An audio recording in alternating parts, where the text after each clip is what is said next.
Picture this. A vast churning ocean stretches before you, extending beyond the horizon. The sky meets water in a distant haze as you stand on a primitive vessel made of little more than bundled reeds and wooden poles. This is not a modern recreation. This is 180,000 years ago. The air smells different. The coastlines you departed from look nothing like our modern maps. You navigate by stars that, while familiar in position, are called by no names we would recognize. Your tools are simple obsidian blades, wooden spears, perhaps fire contained in clay vessels. Your knowledge of the world extends only as far as the stories passed down through generations of your ancestors. Yet somehow, against all conventional understanding, you are crossing an ocean. This seems impossible according to traditional archaeology. For decades, we've been told that humans simply didn't possess the capability for significant oceanic voyages until relatively recently in our evolutionary story. The standard narrative tells us that early humans were landlocked creatures who slowly expanded their territories by walking, following coastlines, traversing land bridges, gradually populating continents over tens of thousands of years. But what if this narrative is wrong? What if our ancestors were far more adventurous, far more capable than we've given them credit for? What if they crossed vast oceans, thousands, perhaps hundreds of thousands of years before we thought possible? This isn't mere speculation. Around the world, puzzling archaeological discoveries are challenging everything we thought we knew about human migration and technological development. Stone tools found on islands that were never connected to mainland. Human remains in locations that should have been impossible to reach given the technology of the time. Genetic markers showing population movements across water barriers. These findings suggest something remarkable. Our ancestors weren't just wanderers who followed game and gathered plants. They were explorers who deliberately set out into the unknown, across the most dangerous frontier of all, the open ocean. Tonight, we'll examine the mounting evidence that humans were crossing significant bodies of water as far back as 180,000 years ago, a time when Homo sapiens was just emerging as a distinct species. We'll travel to submerged coastlines that tell silent stories of ancient harbors now hidden beneath hundreds of feet of water due to rising sea levels since the last ice age. We'll explore how early humans might have navigated without compasses or charts, using celestial bodies, ocean currents, and perhaps forms of knowledge that have been entirely lost to time. We'll meet the archaeologists, geneticists, and experimental voyagers who are piecing together this revolutionary understanding of our past, often against significant resistance from the academic establishment. And perhaps most importantly, we'll contemplate what this means for our understanding of human capability and ingenuity. If our ancestors could cross oceans with Stone Age technology, what else might they have accomplished? The implications stretch far beyond archaeology.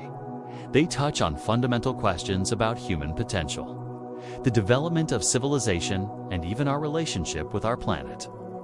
Were the first ocean voyages accidents, the result of fishing rafts blown off course? Or were they deliberate expeditions undertaken with purpose and planning? Did early humans possess navigation techniques that had been lost to time? As we explore these questions, we'll need to re-examine some of our most basic assumptions about human development, technological progress, and the timeline of global exploration. The evidence suggests that the maritime achievements of our ancestors weren't just earlier than we thought.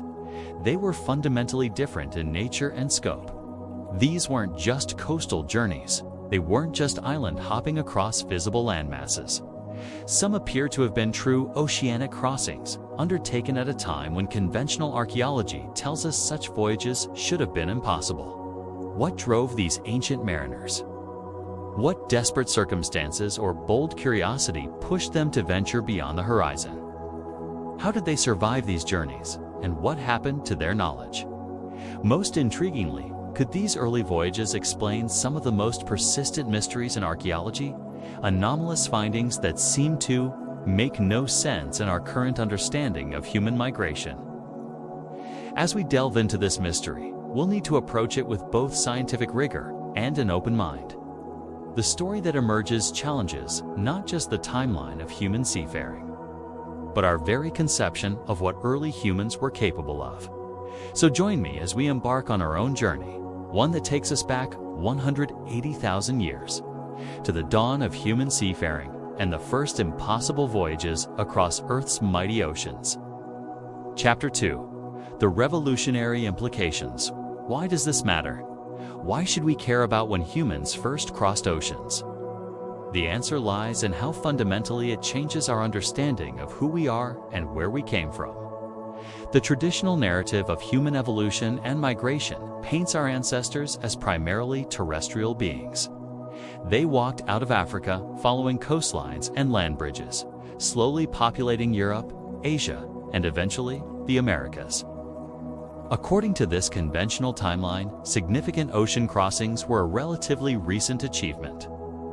Most textbooks place the first purposeful ocean voyages within the last 5,000 years, with the Polynesians and other Pacific Sea Islanders representing the pinnacle of prehistoric seafaring.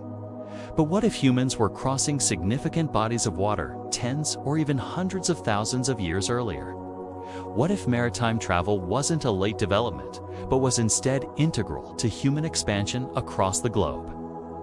This would demand a complete rewriting of human prehistory. It would mean that our ancestors weren't just following the path of least resistance as they spread.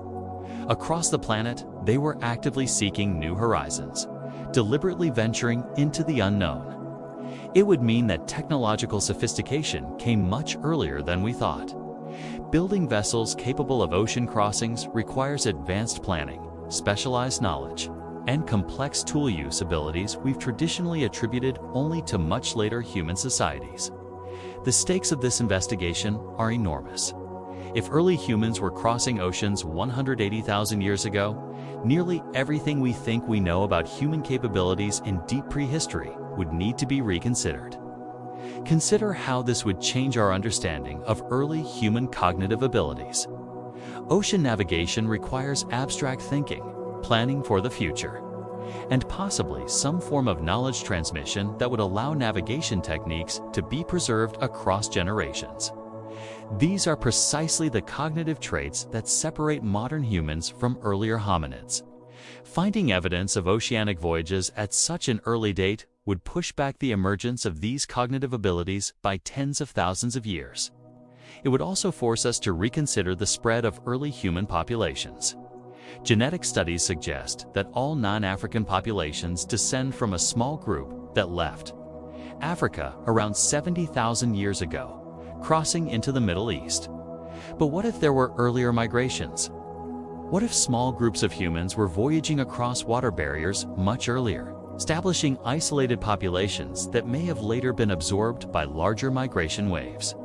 Such a scenario could explain some of the puzzling genetic evidence we find in isolated populations today. Genetic markers that don't seem to fit neatly into our current understanding of human migration patterns. The implications extend to our understanding of cultural development as well. If early humans were crossing oceans, they were sharing knowledge, technology, and possibly belief systems across vast distances at a much earlier date than previously thought. This could explain curious archaeological parallels, similar tools, artistic motifs, or cultural practices appearing almost simultaneously in widely separated regions, which archaeologists have typically explained as cases of independent invention. Perhaps most significantly, it would change how we view ourselves and our relationship with the natural world. Far from being primitive creatures at the mercy of their environment, our ancestors would emerge as bold explorers who saw the horizon as a challenge rather than a boundary.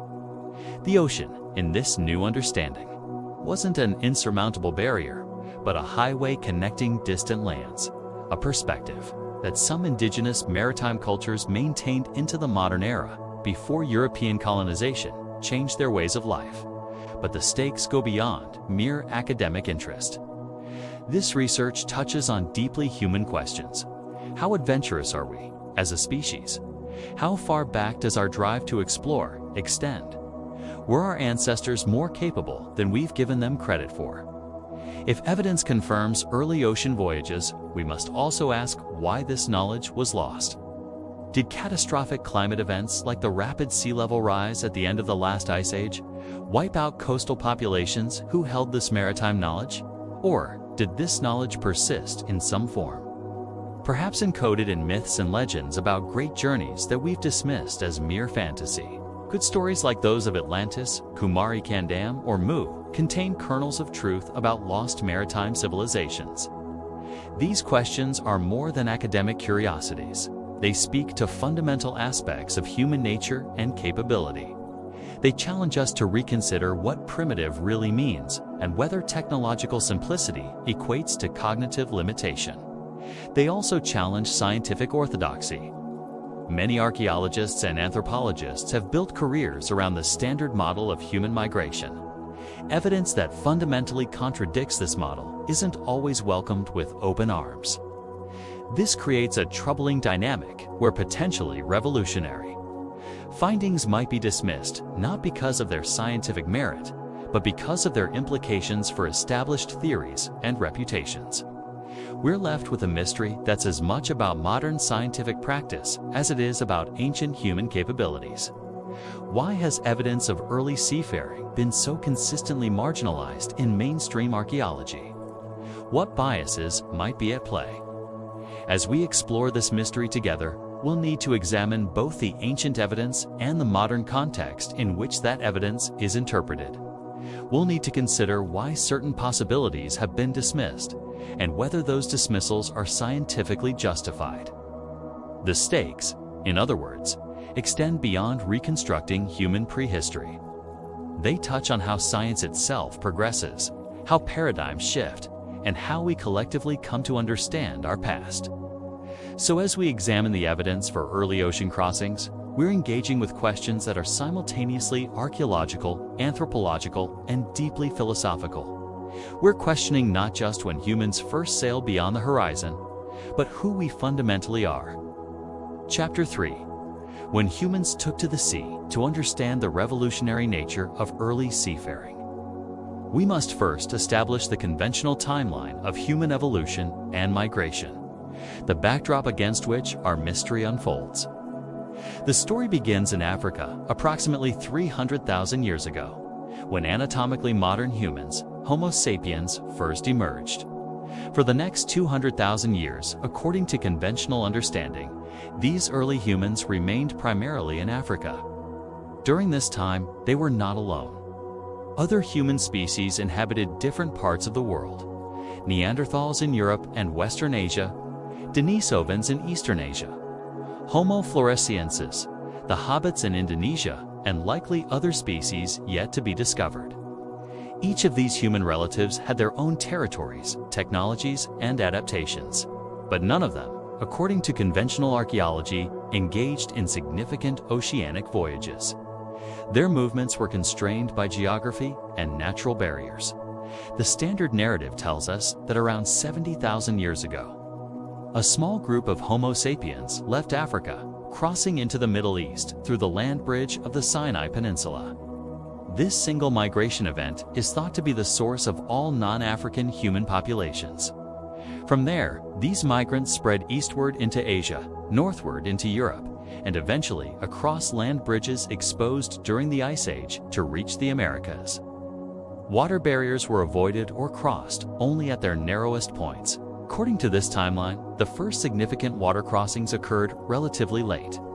The colonization of Australia, for example, is conventionally dated to about 65,000 years ago, requiring voyages across the Wallace Line, a significant biogeographical boundary. Even this achievement is often downplayed. Many archaeologists have suggested these crossings were accidental, the result of people being swept out to sea on natural rafts during storms or tsunamis, rather than deliberate voyages of exploration. The narrative continues with humans spreading along coastlines and rivers, gradually populating the interior of continents. But significant oceanic voyages remain absent from this story until much later, perhaps 5,000 to 7,000 years ago. This is the conventional framework. It's neat, logical, and supported by much archaeological evidence. But it also contains assumptions about human capability that may not be warranted. Assumptions that are some-sided, and leaves a rich, long-lasting color. It's neat, logical, and samewed. Logical and supported and samewed, like samewed. But by my superdiquicity, my samewed, my employs. My samewed, sameus cades, I sev. You see it. Why we see it. It is so wise it's samove. With the commissit it's odd, be it's arcaded it or sits a clat it's a kika it so it's it to me it's second guess it to lead sits dixkiplat I to we pre to the go it's sit a pipe to sless a cup to sit it as let beast let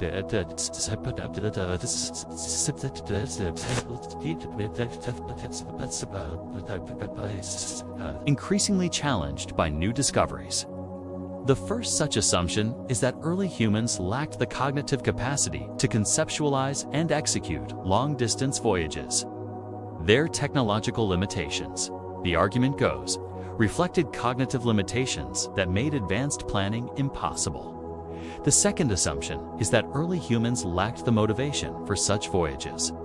Why risk death on the open ocean when there was plenty of land to explore? The psychological drive to venture beyond the horizon is assumed to be a late development. The third assumption is technological. That early humans simply couldn't build vessels capable of surviving ocean conditions.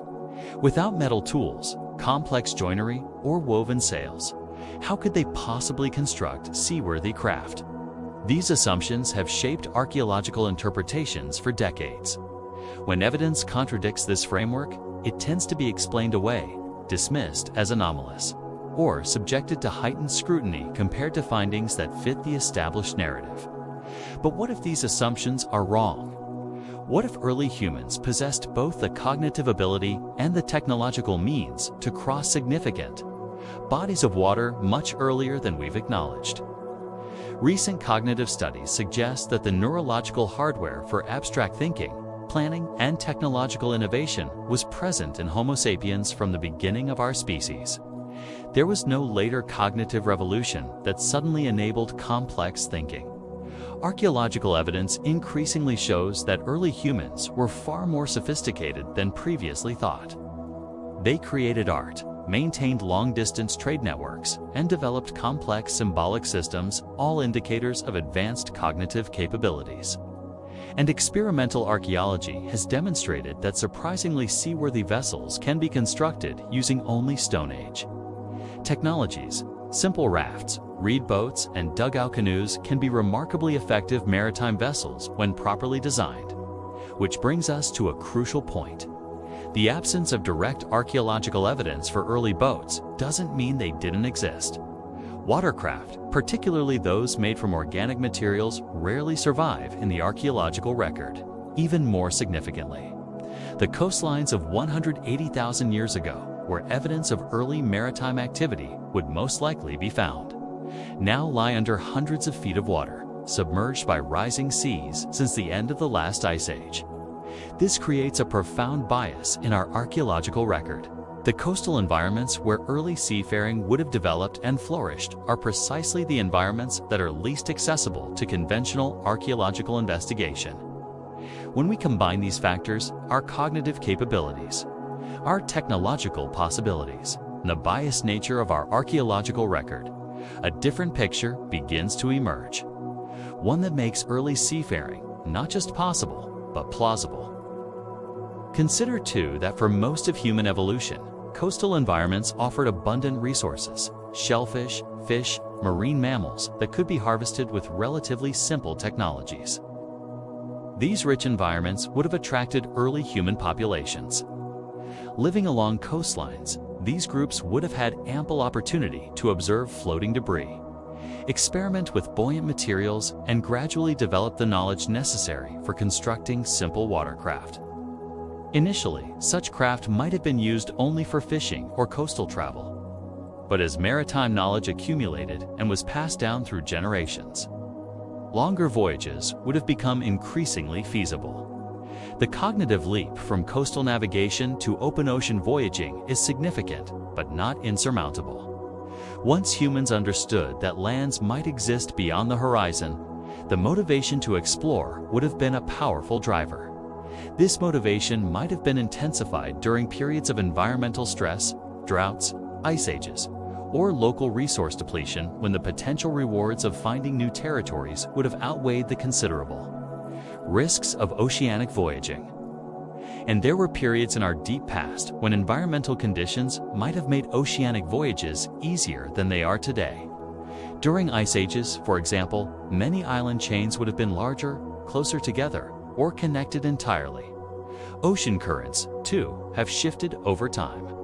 The patterns of winds and currents that govern ocean navigation today may have been significantly different in the past, potentially creating natural highways that facilitated certain oceanic crossings. All of this suggests that the conventional timeline of human seafaring may be dramatically wrong. Rather than a late development in human history, maritime voyaging may have been integral to our species' expansion from the very beginning. Chapter 4. The first clues in stone and bone, if humans were indeed crossing oceans far earlier than conventional archaeology suggests. Where is the evidence? The answer lies scattered across the globe, in findings that have often been ignored, disputed, or explained away.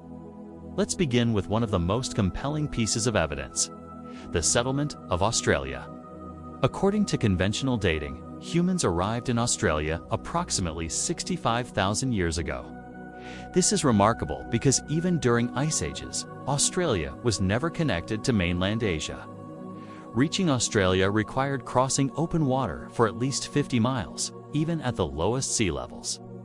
This was no simple feat of island hopping. It required true maritime navigation and seaworthy vessels capable of carrying multiple people, supplies, and possibly even animals. The traditional explanation has been that this was a fluke, perhaps a few individuals on fishing rafts blown off course by a storm. But this explanation becomes increasingly problematic when we consider the archaeological and genetic evidence. The genetic diversity of indigenous Australians suggests multiple founding populations, not a single accidental arrival. Furthermore, the journey would have required deliberate planning, knowledge of Australia's existence, and the determination to reach it. How would early humans have known there was land beyond the horizon? Perhaps by observing cloud formations that hint at distant lands, smoke from wildfires, or migratory birds. These are navigation techniques still used by traditional Pacific seafarers today. But Australia may not even represent the earliest evidence of human seafaring. In the Mediterranean, stone tools discovered on the island of Crete have been dated to at least 130,000 years ago, a time when the island was already isolated by deep water. These weren't crude implements that might have been natural formations. They were sophisticated bifus hand axes, clearly manufactured by intelligent toolmakers. Their presence on Crete indicates that someone, whether Homo sapiens or another human species, crossed significant open water to reach the island. Similarly, stone tools found on other Mediterranean islands, including Naxos, Milos, and Gavdos, date to periods when these islands were separated from the mainland by deep water channels. These findings suggest deliberate maritime activity, not accidental drift.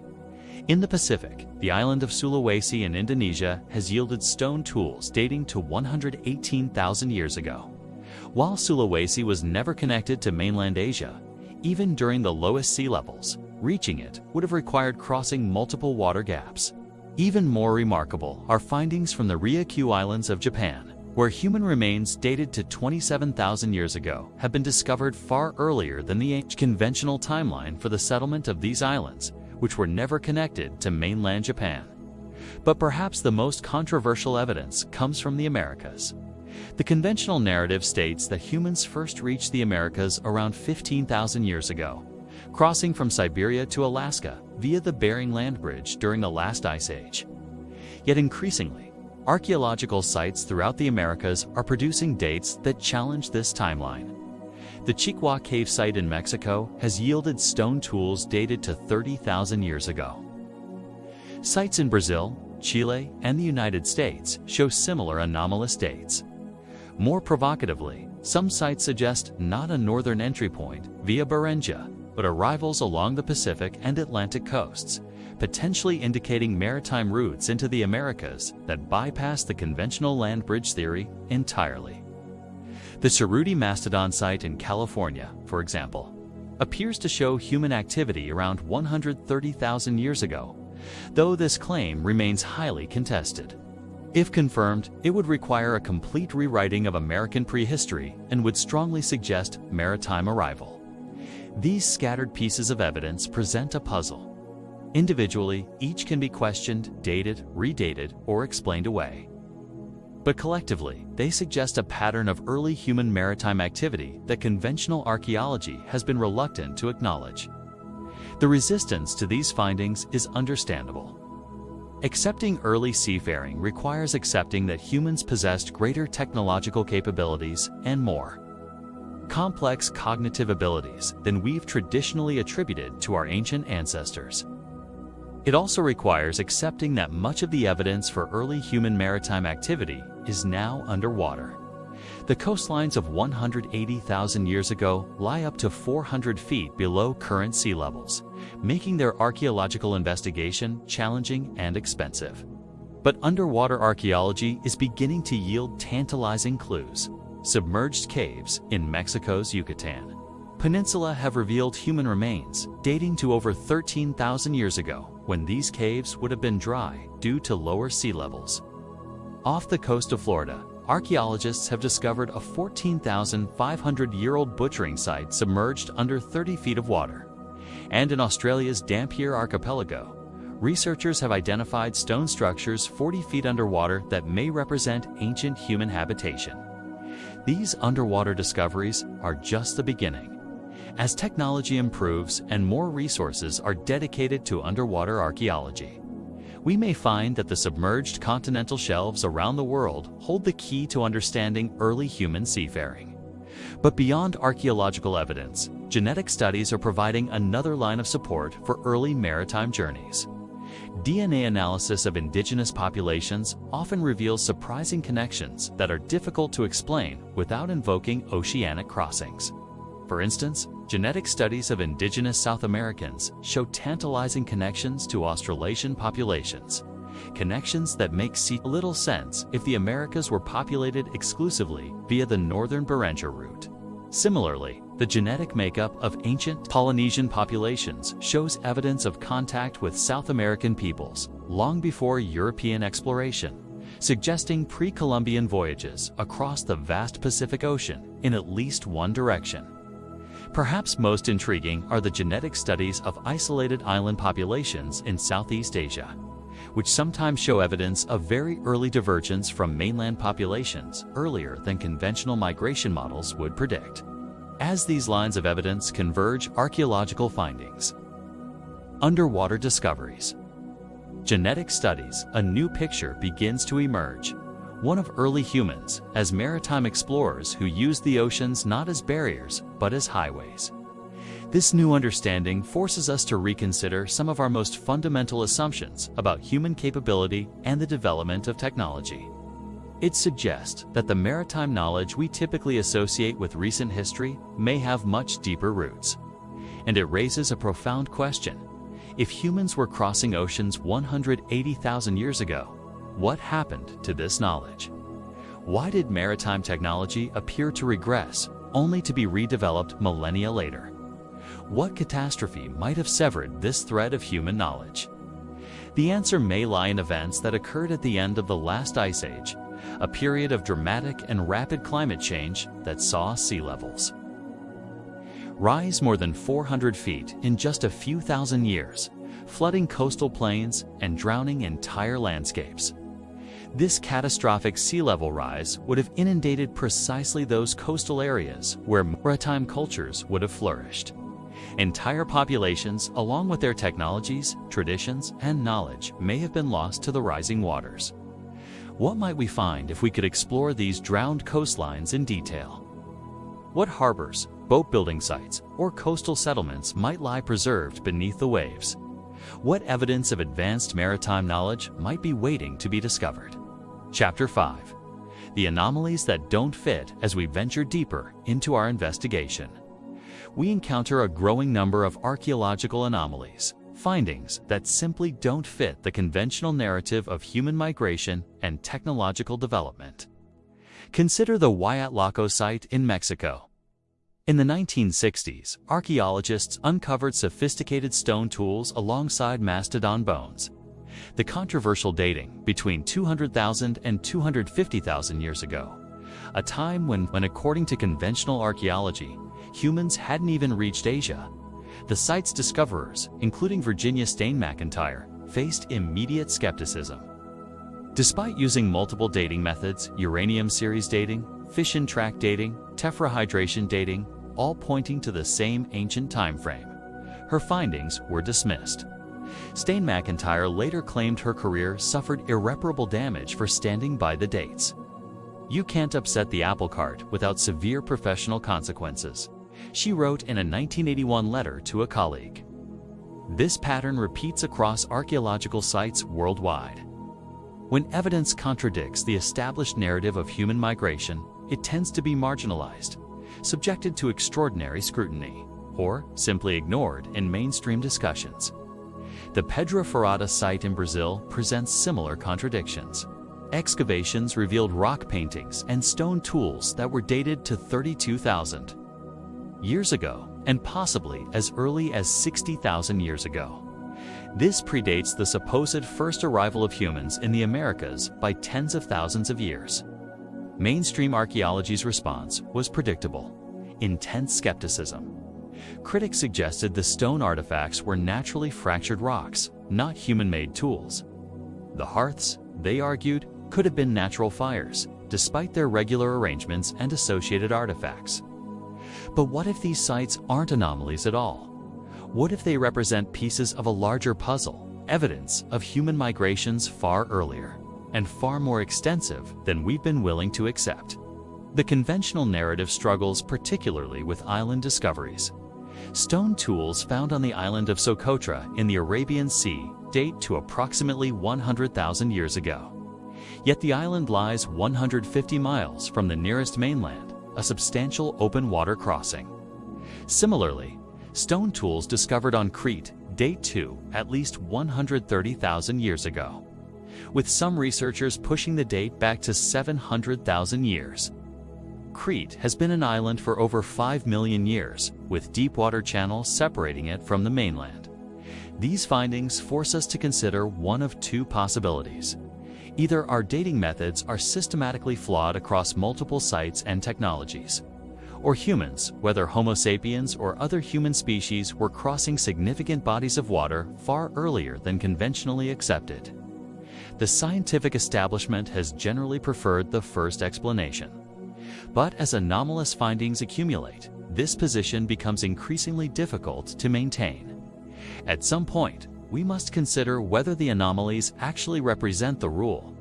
Let's examine another case: the settlement of Australia.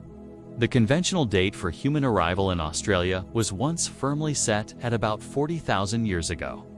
Today, that date has been pushed back to at least 65,000 years based on discoveries at the Magedby rock shelter.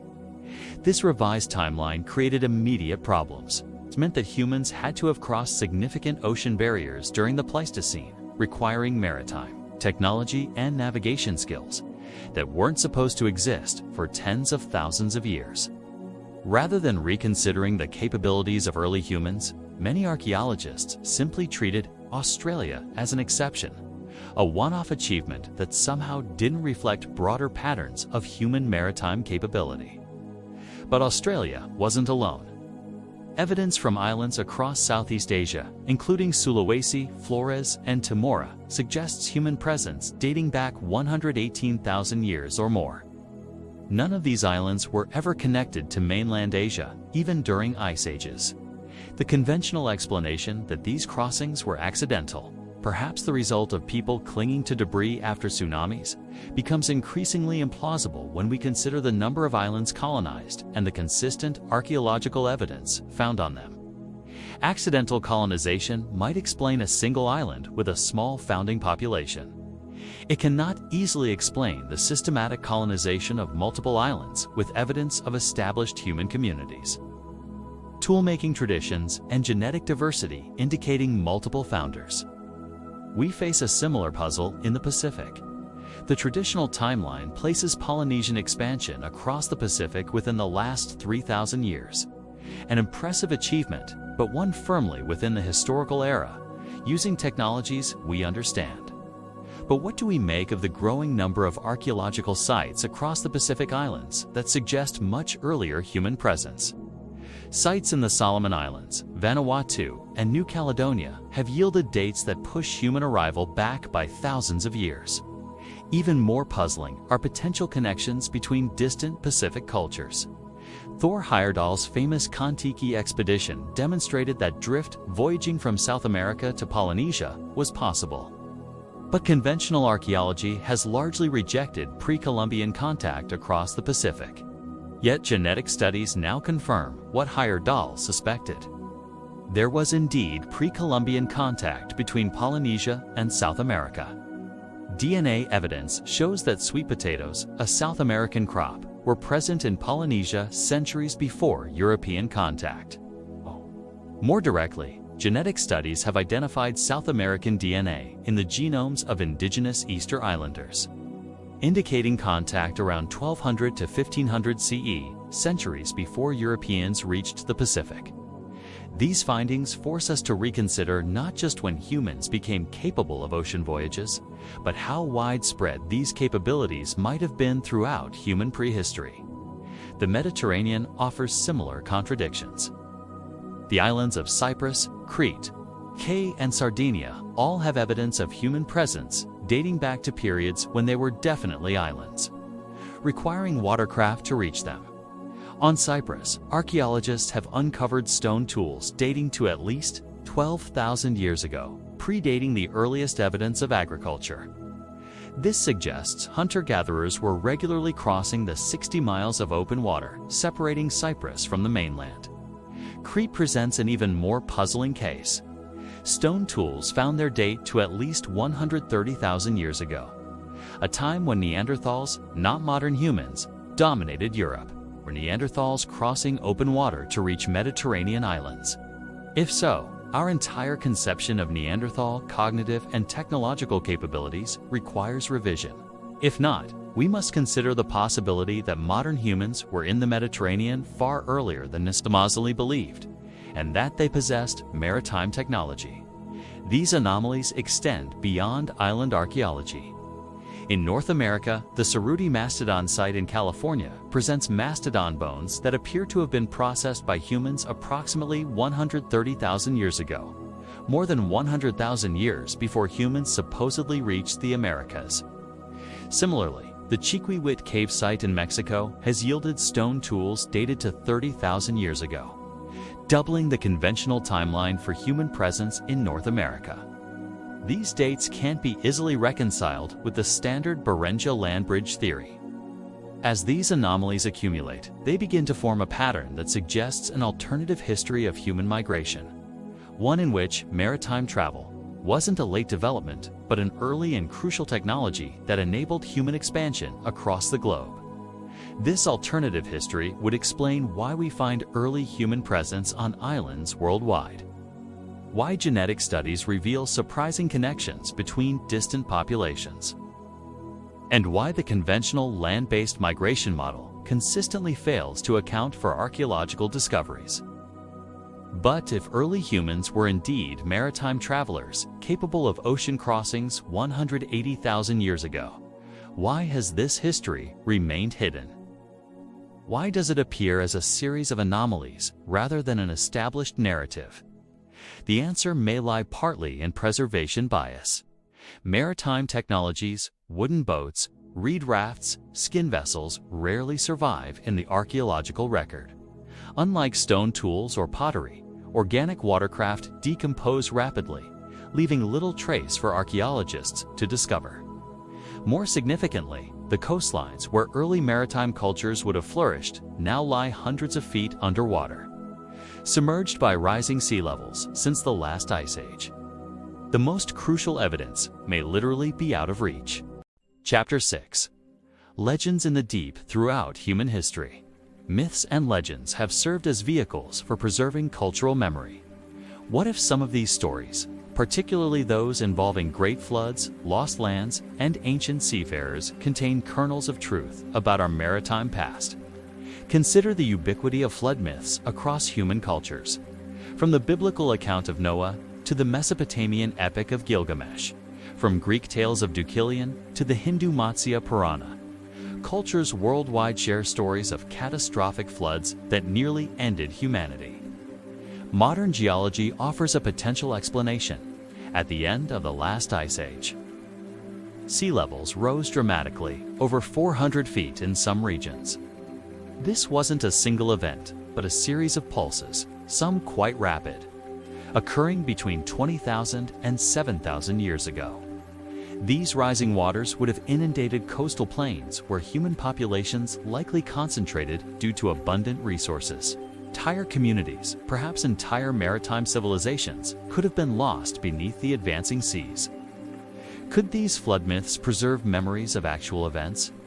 Could they record the traumatic experiences of coastal peoples who witnessed their homelands disappearing beneath rising waters at the end of the Ice Age? The timing is suggestive. Many flood myths describe events that would align roughly with the end of the last Ice Age, a period when meltwater from retreating glaciers caused sea levels to rise at rates that would have been noticeable within a single human lifetime. In some cases, the rise was catastrophic. Around 14,500 years ago, a period known as Meltwater Pulse 1 (ASA). Sea levels rise by approximately 65 feet in just 500 years, an average of more than a foot per decade. For coastal communities, such rises would have been disastrous, forcing repeated relocations, disrupting established ways of life, and potentially destroying evidence of maritime technologies and knowledge that had developed over thousands of years. Beyond flood myths, many cultures preserve legends of lost lands now beneath the sea. The Greek philosopher Plato described Atlantis as a maritime power that sank beneath the waves. Various cultures around the Indian Ocean tell of Kumarikan Dam, a lost continent.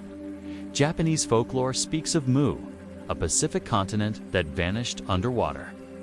Aboriginal Australians tell of times when the seas were lower and their territories extended much farther.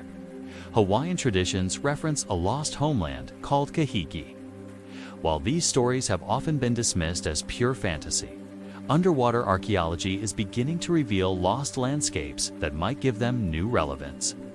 Off the coast of India, the ancient port city of Dwarka has been discovered beneath the Arabian Sea.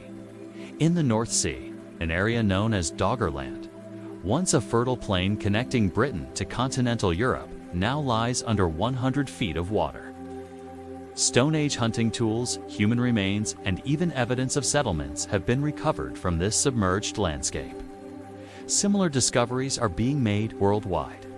In the Gulf of Cambay off India, underwater surveys have identified geometric structures at depths of 120 feet. In Lake Titicaca in South America, submerged ruins suggest ancient construction. These findings don't prove the existence of Atlantis or Mu as described in legends, but they do confirm that significant human habitations now lie underwater, victims of rising seas that might well have inspired myths of lost lands.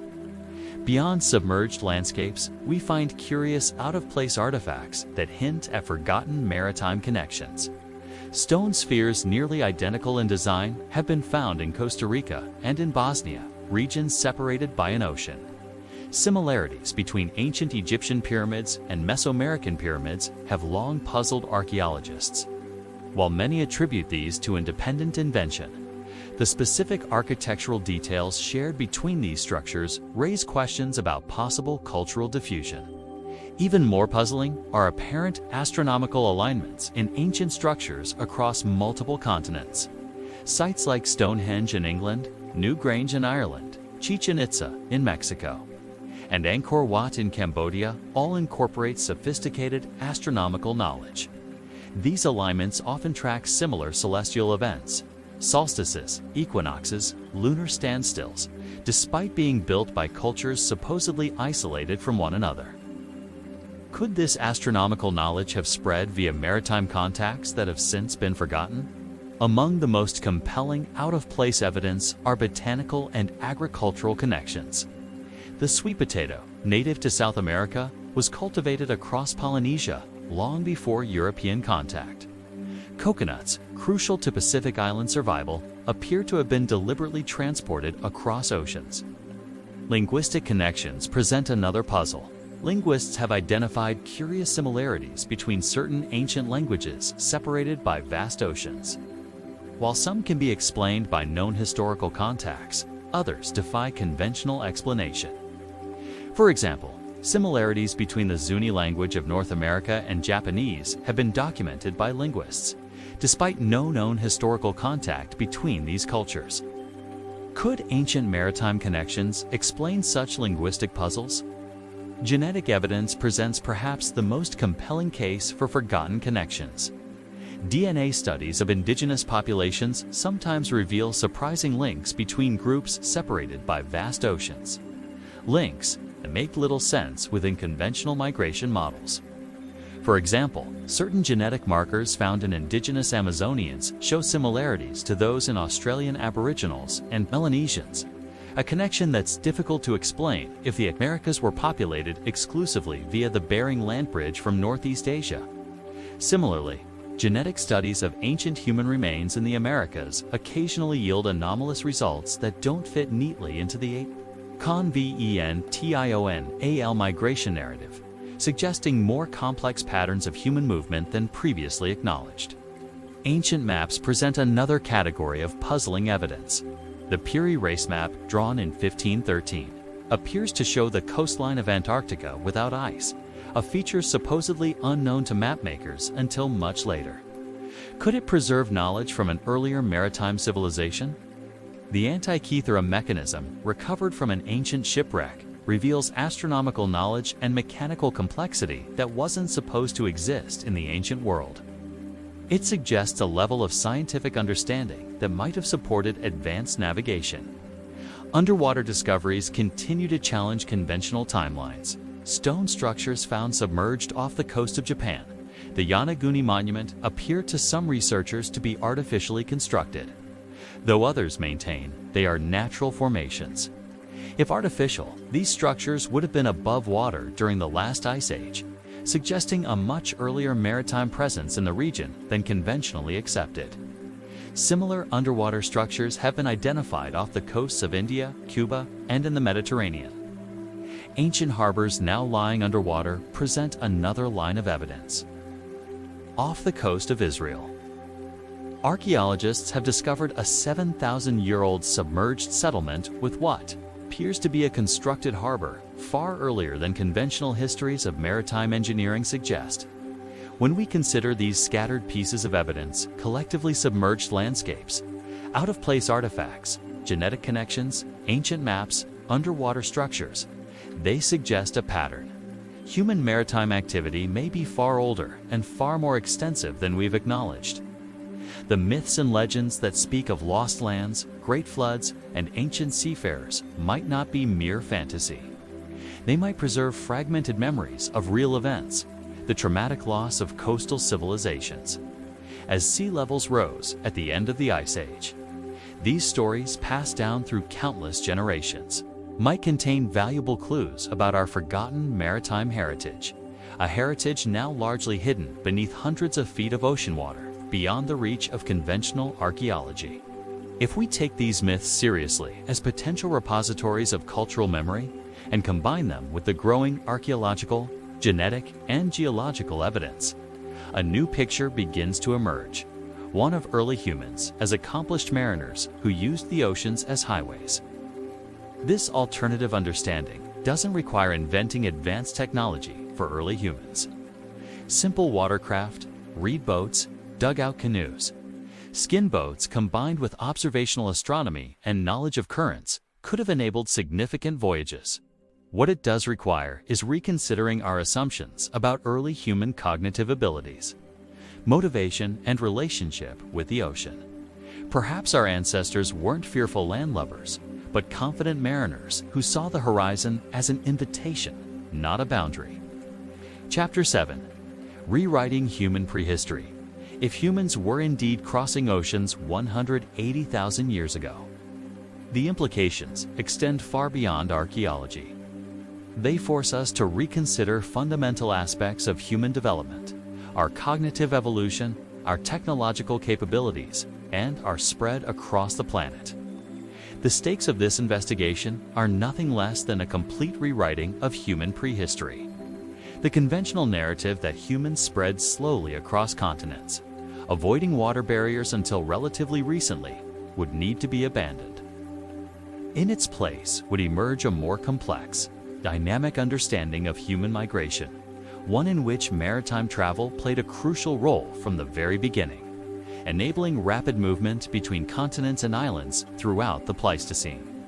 This revised understanding would resolve many of the anomalies we've discussed, the unexpectedly early human presence on islands worldwide, the genetic connections between distant populations, and the cultural parallels across supposedly isolated regions.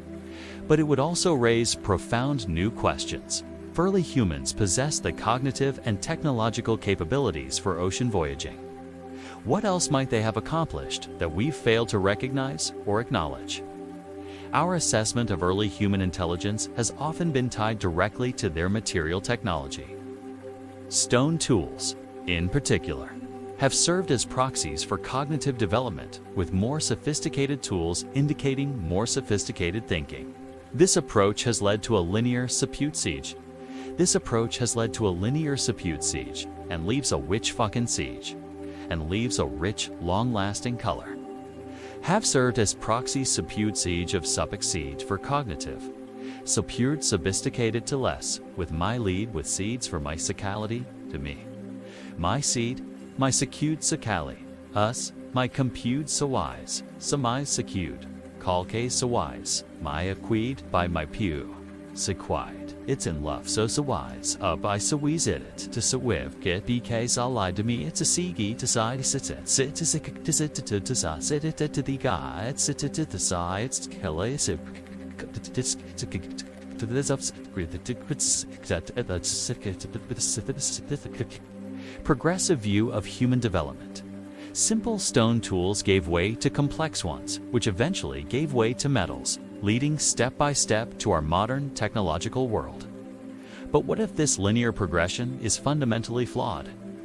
What if early humans possessed cognitive capabilities comparable to our own, but applied them differently, developing sophisticated knowledge in areas that leave few material traces?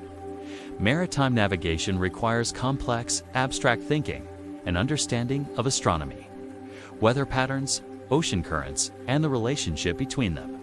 It requires planning, risk assessment, and the ability to transmit knowledge across generations.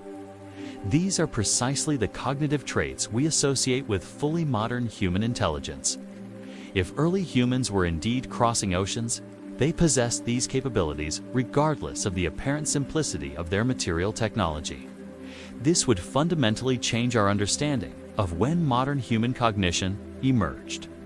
Rather than a late development that enabled recent technological acceleration, it would have been present from the beginning of our species. The implications extend to how we interpret archaeological remains. If early humans possessed fully modern cognitive capabilities, we should perhaps look beyond stone tools to other potential indicators of complex thinking, symbolic systems, knowledge transmission, and social organization. Evidence for such complexity occasionally surfaces, like the 77,000-year-old piece of ochre with geometric engravings found in South Africa's Blombos Cave. Such findings hint at symbolic thinking far earlier than conventional models suggest.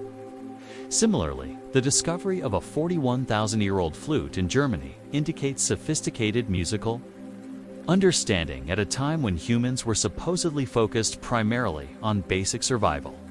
Music, like maritime navigation, requires abstract thinking and pattern recognition. If we accept early ocean voyaging, these findings aren't anomalous. They're exactly what we should expect from beings with fully modern cognitive capabilities. regardless of their material technology. This revised understanding would also force us to reconsider the relationship between different human species.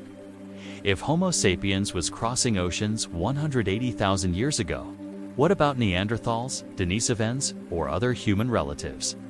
The conventional view portrays these other human species as cognitively inferior to Homo sapiens, less capable of innovation and abstract thinking. But this view is increasingly challenged by archaeological discoveries. Neanderthals created art, used symbols, made sophisticated tools, and even built structures deep within caves, all indicators of complex thinking. If they reached Mediterranean islands like Crete, as some evidence suggests, they too must have been capable of maritime travel. This would dramatically flatten the presumed cognitive hierarchy among human species. Rather than Homo sapiens being uniquely capable of abstract thought, all human species may have possessed these capabilities, expressing them differently based on environmental circumstances. The implications extend further to our understanding of cultural development and knowledge transmission. If maritime cultures flourished along no-submerged coastlines, significant bodies of human knowledge may have been lost as these regions flooded. What knowledge might have disappeared? Navigation techniques, astronomical observations, boat-building methods, weather prediction, and possibly forms of social organization adapted to maritime lifestyles. Some of this knowledge may have survived, preserved in cultures that maintained maritime traditions. Polynesian navigators, for example, preserved sophisticated techniques for open ocean navigation without instruments, techniques that nearly disappeared during European colonization. These traditional navigation methods, using stars, cloud patterns, wave dynamics, wildlife observations, might represent not recent innovations, but the last remnants of ancient knowledge systems that once spanned the globe. If so, we must reconsider the very nature of human knowledge development, rather than a steady progression from ignorance to knowledge. Human history may include periods of knowledge loss as well as gain, particularly surrounding catastrophic environmental changes. The flooding of coastal regions at the end of the last ice age may represent the most significant knowledge loss event in human history, potentially erasing evidence of maritime capabilities that had developed over tens of thousands of years. This perspective transforms how we view indigenous knowledge systems that include seemingly impossible historical claims. When native traditions speak of ancient voyages, connections with distant lands, or civilizations lost beneath the sea, perhaps we should listen more carefully. These traditions might preserve fragments of actual historical knowledge, cultural memories of events that occurred thousands of years ago, passed down through generations despite the lack of written records. The stake here is enormous, recovering a lost chapter of human history. If early humans were accomplished seafarers, much of their story now lies underwater, invisible to conventional archaeological methods. This underwater heritage likely contains crucial information about human development, migration patterns, and cultural connections that would transform our understanding of prehistory. Yet underwater archaeology remains relatively underfunded and underdeveloped compared to terrestrial research. As climate change accelerates modern sea level rise, even known underwater sites face increasing threats from changing ocean chemistry and stronger storms. We may be losing evidence before we've recognized its significance. The timing is critical. New technologies, from advanced underwater mapping to AI-powered image recognition, are making it increasingly possible to explore and document submerged landscapes in unprecedented detail. LiDAR surveys, which can penetrate shallow water to reveal submerged structures, have already revolutionized archaeology in regions like the Maya homeland. Applied to coastal shelves worldwide, they might reveal evidence of early maritime civilizations. Autonomous underwater vehicles, increasingly sophisticated and affordable, allow exploration of deeper waters where evidence of Ice Age coastlines might be preserved. These technologies could transform our understanding of human prehistory if deployed in time. The stakes extend beyond pure historical interest. Understanding how early humans adapted to changing sea levels and developed maritime technologies could provide valuable insights for our own future as we face accelerating climate change and rising seas. If early humans were indeed sophisticated seafarers, capable of ocean crossings 180,000 years ago, they demonstrated remarkable adaptability in the face of environmental challenges, precisely the quality we need as we confront our own environmental crisis. But perhaps the most profound implication concerns human potential itself. If our ancestors possessed the cognitive abilities for sophisticated maritime navigation while still using stone tools, what does this tell us about the relationship between technology and intelligence? It suggests that technological simplicity doesn't necessarily indicate cognitive limitation, that humans with fully modern subjectives can exist within seemingly primitive material cultures. This insight challenges our technology-centered assessment of human worth and potential. As we approach the climax of our investigation, the question before us is clear. Were humans crossing oceans 180,000 years ago?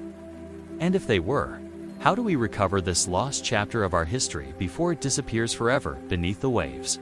The evidence points increasingly toward an affirmative answer to the first question. From archaeological anomalies to submerged landscapes, from genetic connections to indigenous oral histories, the pattern suggests a maritime capability far earlier than conventionally acknowledged. But answering the second question, recovering this lost history, will require a fundamental shift in how we approach archaeology and human prehistory.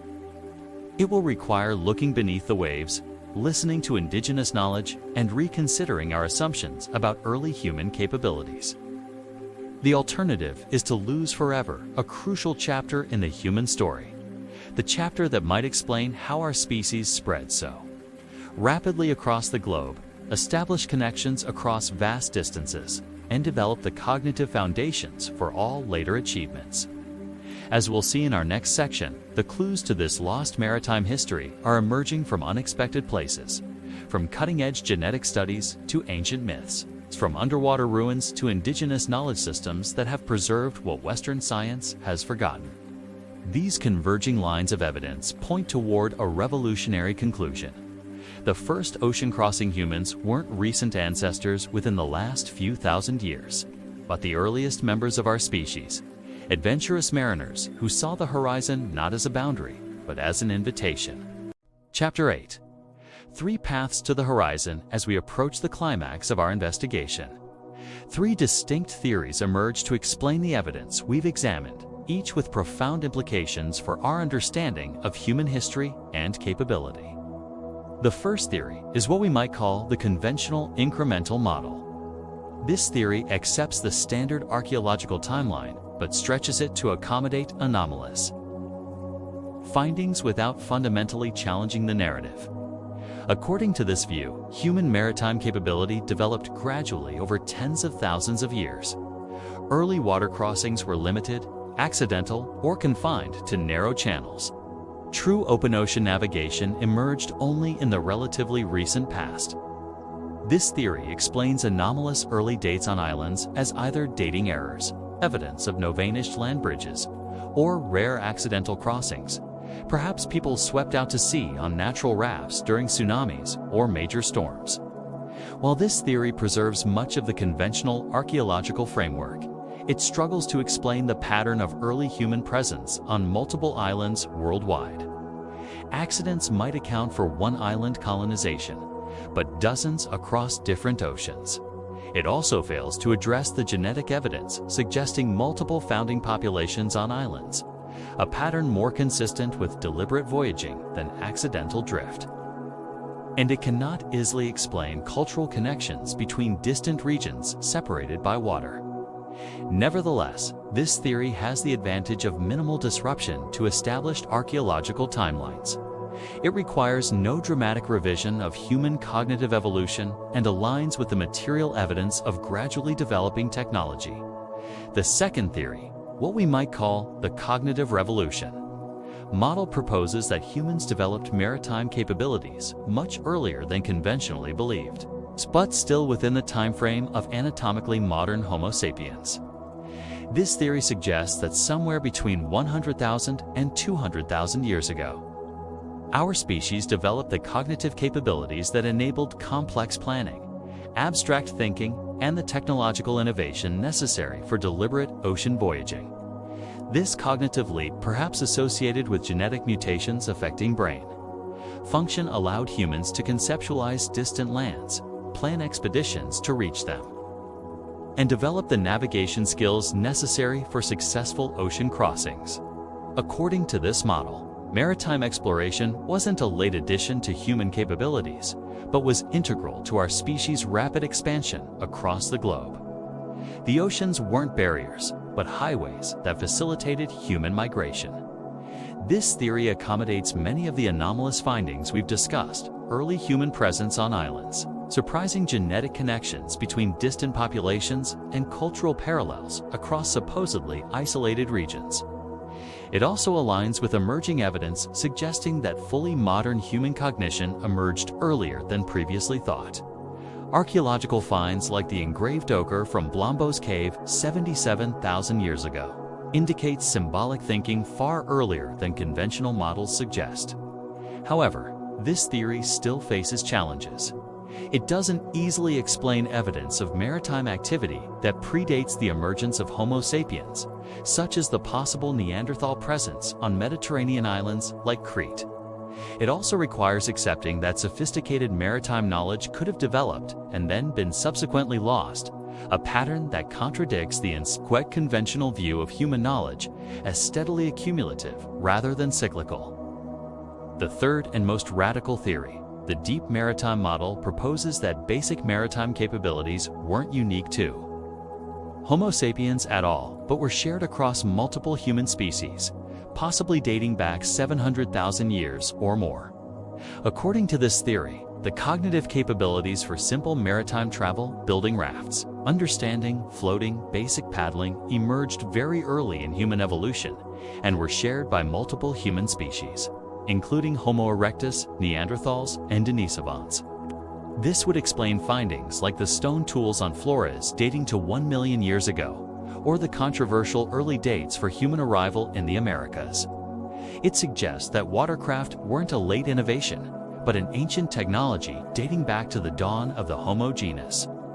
The deep maritime theory proposes that different human species developed maritime capabilities appropriate to their environments: coastal navigation, river crossing, island hopping, and eventually true ocean voyaging.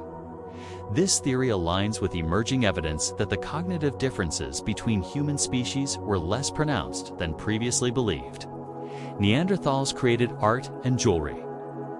Homo erectus maintained controlled use of fire and created sophisticated tools. If these species possess the cognitive capabilities for symbolic thought and complex planning, they may well have been capable of building simple watercraft and using them for limited maritime travel, at least across narrow water barriers.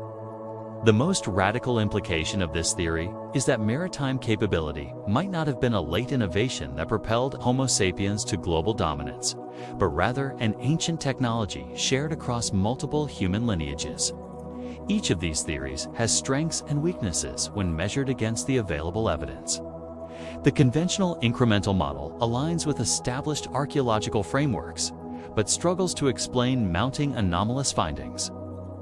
The cognitive revolution model accommodates many anomalies, but requires accepting that significant maritime knowledge could have been developed and subsequently lost, challenging the narrative of steady technological progress. The deep maritime model explains the broadest range of evidence, but requires the most dramatic revision of conventional understanding, pushing maritime capabilities back hundreds of thousands of years earlier than currently accepted. So which theory best explains the evidence? The answer may lie in new research techniques that allow us to explore realms previously hidden from archaeological investigation, namely, submerged coastlines where early maritime cultures would have flourished. As we've noted, the coastlines of the Ice Age, where evidence of early seafaring would most likely be found, now lie underwater, submerged by rising seas over the past 20,000 years. This creates a massive blind spot in our archaeological record. Until recently, underwater archaeology was limited by technology and funding to relatively shallow, near-shore environments. but advances in underwater robotics, imaging systems, and deep-sea exploration technologies are beginning to change this. Autonomous underwater vehicles equipped with high-resolution cameras and sonar systems can now map submerged landscapes in unprecedented detail. Machine learning algorithms can identify potential structures or artifacts from vast amounts of seafloor data. As these technologies are increasingly deployed to explore submerged ice age coastlines, we may find the evidence that definitively resolves the competing theories about early human maritime capability. Already, underwater explorations are yielding tantalizing clues. Off the coast of Australia, researchers have identified stone structures that may represent ancient fish traps, now submerged under 40 feet of water due to rising sea levels. Similar findings are emerging from the North Sea, the Mediterranean, and the Arabian Gulf regions, where vast areas of coastal plain were submerged at the end of the last ice age, potentially taking evidence of early maritime cultures with them. As this underwater research accelerates, we may be approaching a paradigm shift in our understanding of human prehistory, one that places maritime travel at the center of our species' expansion across the globe, rather than as a late addition to our capabilities. The stakes of this investigation are enormous. Early humans were indeed capable of ocean crossings. It would fundamentally change our understanding of human cognitive evolution, technological development, and the pattern of our global migration. It would mean that the maritime capabilities we typically associate with recent history, the Polynesian exploration of the Pacific, the Viking voyages to North America, the European age of exploration would represent not unprecedented innovations, but the rediscovery of ancient knowledge. This perspective transforms our understanding of human history from a linear progression to a more complex pattern of development, loss, and rediscovery, tied intimately to environmental changes like the dramatic sea level rises at the end of the last ice age. Chapter 9. The Ocean Time Capsule. The most compelling evidence for early human seafaring may lie not in what we found, but in what we haven't yet looked for beneath the waves, along submerged coastlines that once served as humanity's highways. Recent advances in underwater archaeology are beginning to illuminate this hidden realm. Using a combination of cutting-edge technologies, side-scan, sonar, sub-bottom profilers, multi-beam echosounders, and autonomous underwater vehicles, researchers are now mapping ancient coastlines with unprecedented precision. The results are transformative. Off the coast of Florida, archaeologists discovered a 14,500-year-old butchering site underwater, where ancient hunter-gatherers processed a mastodon. This site now lies under 30 feet of water, off Australia's northwest coast. Researchers have identified stone structures 40 feet underwater that appear to be ancient fish traps, structures that would have been above water during the last ice age. In the Mediterranean, underwater surveys have revealed Neolithic villages submerged off the coasts of Israel, Greece, and Cyprus, preserved in remarkable detail by the anaerobic conditions of the seafloor. Perhaps most exciting are discoveries in the Black Sea, where rapid flooding approximately 7,600 years ago created oxygen-free deep waters that have preserved ancient wooden structures, including what appear to be buildings, fences, and potentially watercraft. These underwater discoveries are just the beginning. As technology improves and more resources are dedicated to underwater archaeology, we may find that the submerged continental shelves around the world contain the key to understanding early human seafaring. But underwater archaeology faces significant challenges. It's expensive, technically challenging, and often hampered by poor visibility and difficult conditions. Many potentially crucial sites lie in deep water, beyond the reach of conventional diving techniques. This is where new technologies are proving revolutionary. Autonomous underwater vehicles, essentially underwater drones, can now operate at depths far beyond human diving limits, carrying high-resolution cameras and sonar systems to map the seafloor. AI-powered image recognition systems can analyze vast amounts of seafloor data, identifying potential structures or artifacts that might otherwise go unnoticed. These technologies are transforming our ability to explore and document submerged landscapes. LiDAR light detection and ranging systems, which use laser pulses to create detailed topographic maps, can penetrate shallow water to reveal submerged structures. Applied to coastal shelves worldwide, they might reveal evidence of early maritime civilizations. Sediment core analysis provides another window into the past. By extracting and analyzing cores from the seafloor, scientists can identify changes in pollen, microorganisms, and chemical composition that reveal how environments changed as sea levels rose. DNA analysis of these cores can detect the presence of humans even when no artifacts remain. Ancient DNA preserved in seafloor sediments can indicate human occupation of now submerged landscapes, providing a timeline for coastal settlement and abandonment.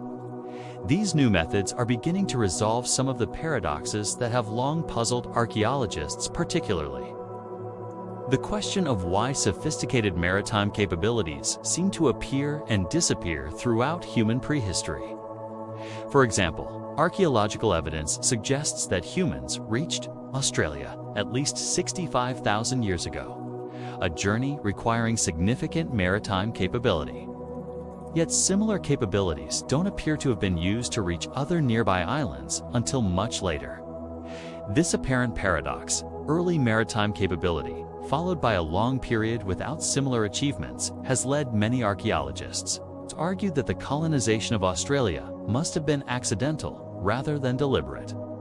But underwater discoveries suggest another possibility. Maritime capabilities may have developed primarily in coastal regions that are now underwater. The evidence of these capabilities would have been lost as sea levels rose, creating an artificial gap in our archaeological record. This perspective transforms apparent regressions in human technology from paradoxes into predictable consequences of environmental change. When rising seas submerged coastal regions, inland populations would have lost access to maritime knowledge and resources. The communities most invested in maritime technology, those living along coastlines, building boats, developing navigation techniques, would have been precisely those most severely impacted by rising sea levels at the end of the Ice Age. Their technologies, knowledge systems, and cultural traditions may have been lost as their territories were inundated, creating apparent gaps in technological development that are actually gaps in preservation and archaeological visibility. Similar patterns may explain other archaeological paradoxes, like the apparent technological regressions that sometimes follow periods of advancement. These may reflect not actual loss of capability, but shifts in which technologies are preserved in the archaeological record. Underwater archaeology also helps resolve the paradox of impossible. Cultural connections, similarities between distant regions that conventional migration models cannot explain. If coastal maritime cultures were more extensive than our land-based archaeological record suggests, these connections become less mysterious. For example, similarities between ancient Ecuadorian pottery and Japanese Joman pottery, two traditions separated by the vast Pacific Ocean, have long puzzled archaeologists. Most have attributed these similarities to coincidence rather than contact. But if maritime travel was more common than conventionally believed, such connections become plausible. Coastal voyaging along now submerged Pacific Rim coastlines could have created cultural connections that appear impossible when viewed through the lens of modern geography. Genetic studies provide additional support for this perspective. DNA analysis occasionally reveals unexpected connections between populations separated by significant water barriers, connections that make little sense unless maritime contact occurred. For instance, genetic studies of indigenous South Americans sometimes show markers associated with Australasian populations, a connection that's difficult to explain through conventional land-based migration models, but becomes comprehensible if maritime contact occurred. Ancient DNA extracted from human remains is particularly revealing. A 2015 study of a 24,000-year-old skeleton from Siberia showed genetic connections to both Native Americans and Europeans, suggesting more complex migration patterns than previously understood. Even more intriguing are ancient DNA studies showing evidence of interbreeding between Homo sapiens and other human species, Neanderthals, Denisovans, and possibly others, yet unnamed. These genetic exchanges imply contact between populations across significant geographical barriers. For such exchanges to occur, at least some of these human populations must have been capable of crossing water barriers. The conventional explanation involves chance encounters at the edges of territorial ranges, but maritime contact would provide a more direct mechanism. Climate studies offer another window into this hidden history. Detailed reconstructions of ancient climates reveal that conditions for maritime travel have varied dramatically over time, with some periods offering favorable currents, predictable weather, and resource-rich coastlines. During certain periods, ocean currents and prevailing winds would have facilitated voyages that seem impossible under modern conditions. The challenges of navigation would have varied significantly over time, potentially enabling journeys during specific climate windows. For example, during the last glacial maximum around 20,000 years ago, sea levels were approximately 400 feet lower than today. This dramatically altered coastlines, creating new possibilities for island hopping across archipelagos that are now widely separated or completely submerged. Conversely, studies of ancient climate catastrophes reveal periods when maritime travel would have been extraordinarily challenging, such as the aftermath of massive volcanic eruptions that altered global climate patterns and potentially disrupted established navigation techniques. These climate studies help explain another paradox: why maritime capabilities appear to develop, disappear, and then redevelop throughout human prehistory. Rather than representing cognitive or technological limitations, these fluctuations may reflect changing environmental conditions.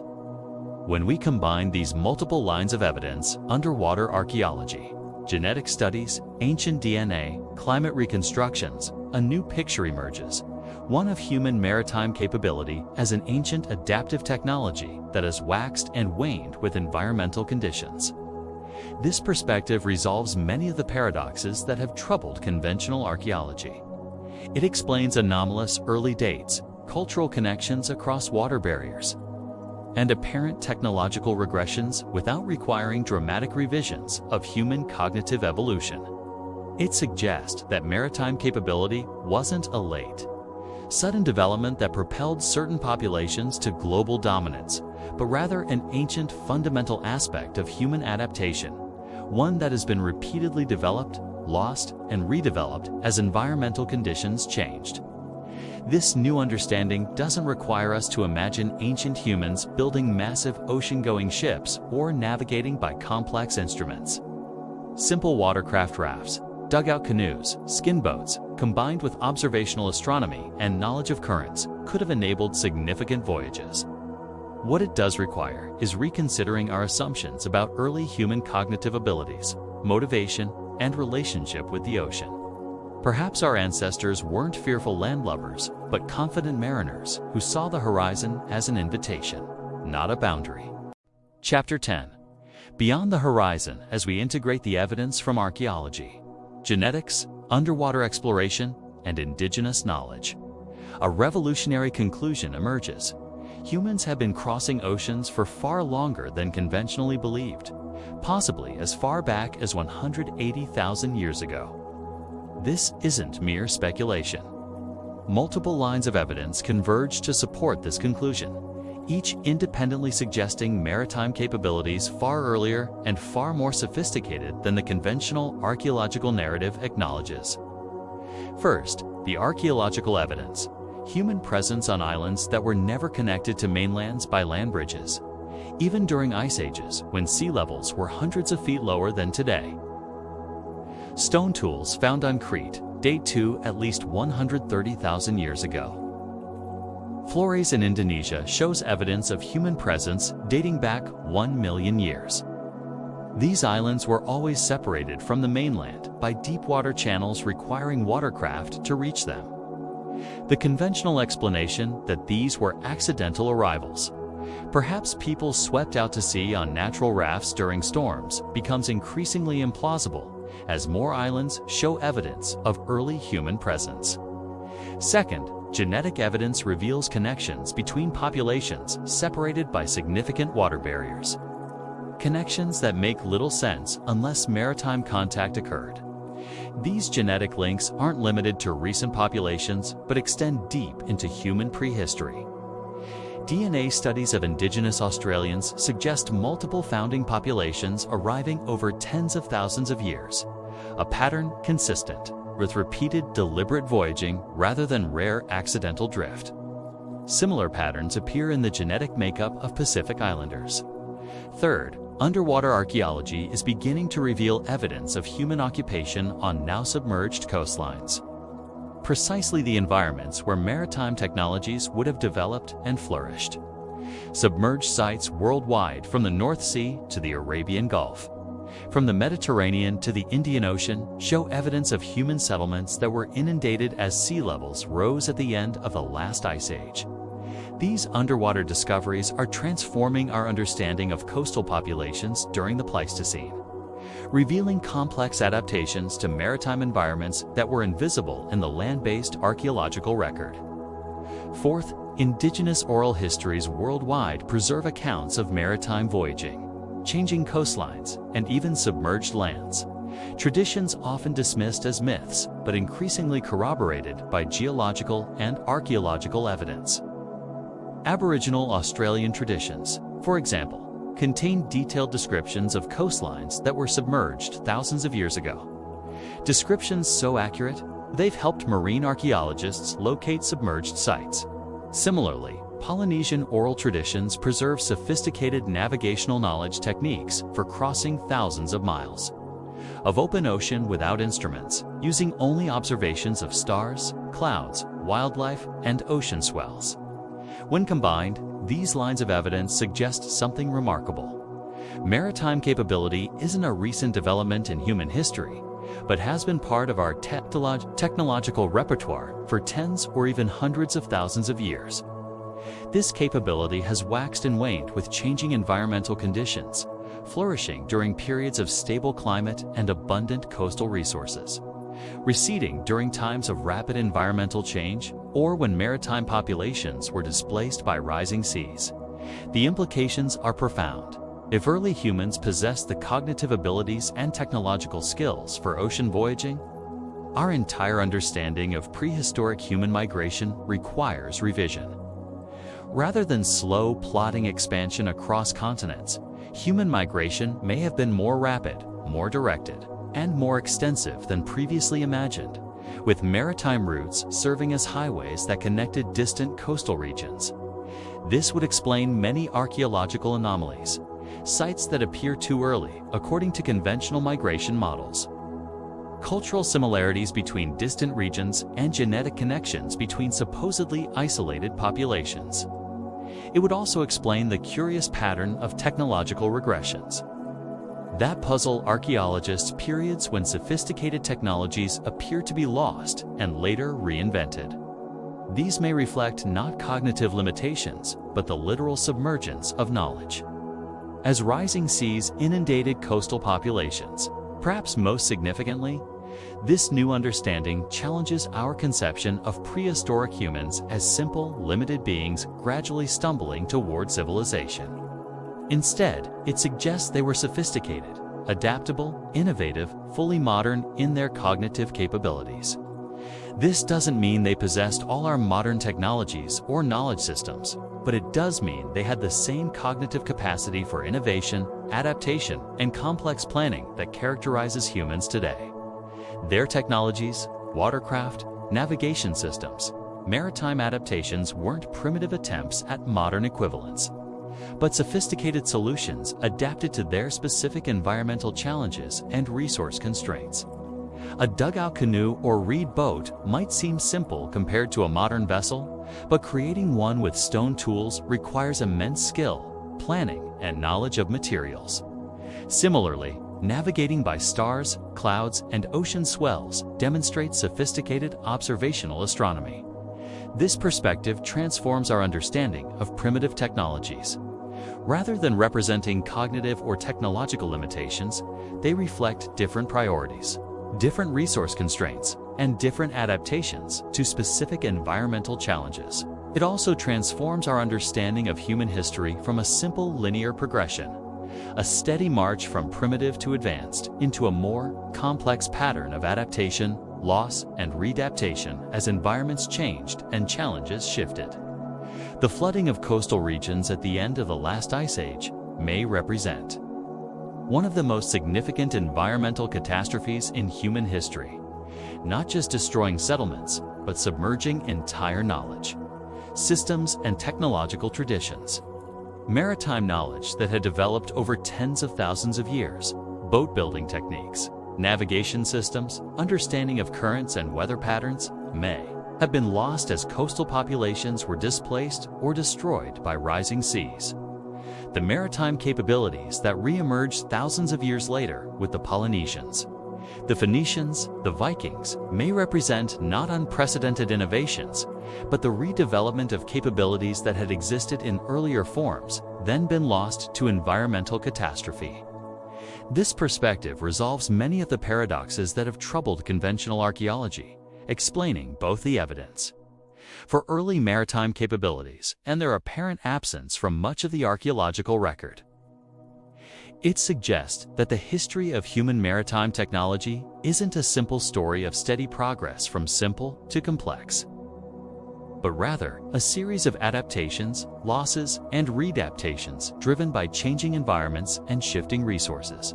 And it implies that much of human prehistory, perhaps the most sophisticated, innovative chapters, may now lie underwater, submerged by the same rising seas that ended these maritime traditions and forced human populations inland.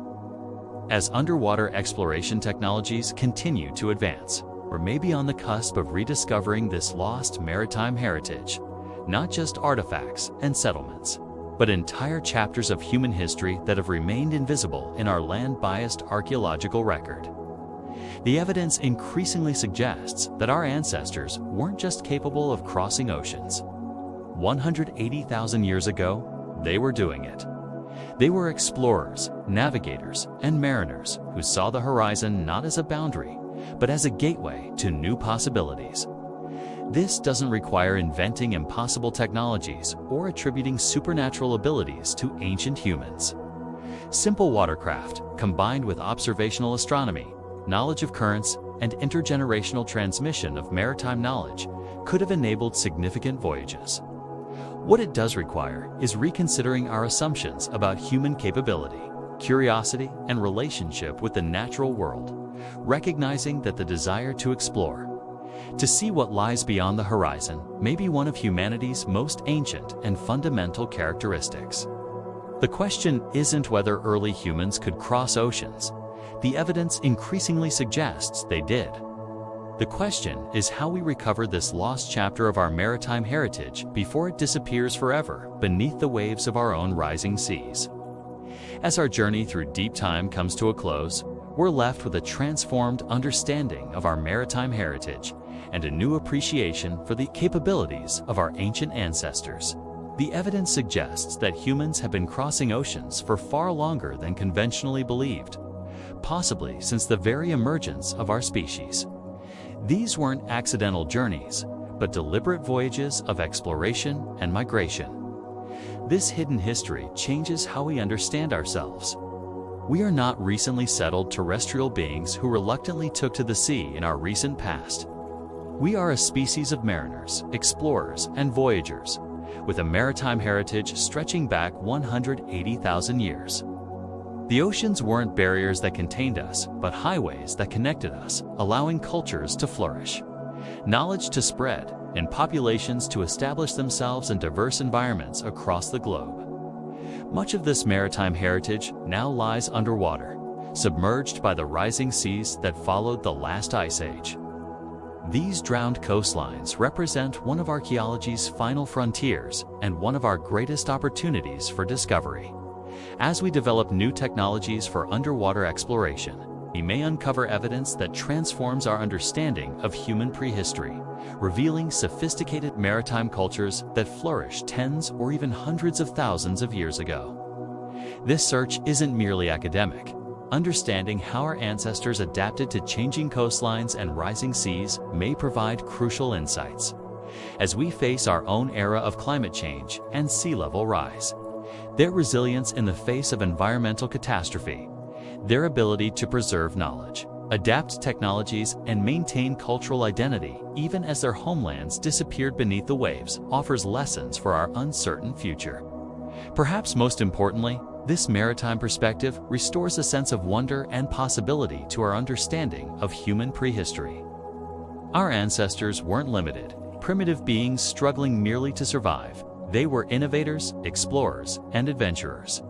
They looked to the horizon not with fear, but with curiosity and courage. In this, perhaps, lies the most profound connection between their world and ours. We remain drawn to the horizon, still wondering what lies beyond, still eager to explore the unknown.